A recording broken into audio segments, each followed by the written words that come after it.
ए बेटवा, तुम्हारा का नाम है? हमारा नाम पलटू राम है। हे बच्चा, तुम कतना पढ़े हो? हम कक्षा 5 तक पढ़े हन बस। आपन नाम लिख लियत हो? हाँ, हिंदी में लिख ले था, अंग्रेजी में नहीं लिख पाई है। हे बच्चा, तुम का करत हो? हमारे 2 भाई से उन्हें चराइत है। तो भैया दहेज में का लिया हो?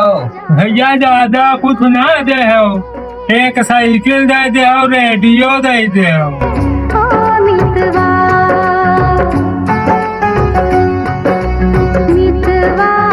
लड़कवा ठीक है भैया? लड़कवा तो भैया ठीक है, बाकी लड़कवन से पूछ लियो। चाचा लड़का बहुत बढ़िया है। ठीक है भैया, आओ चलो। भैया लड़का हमका पसंद है सबका। ठीक है भैया।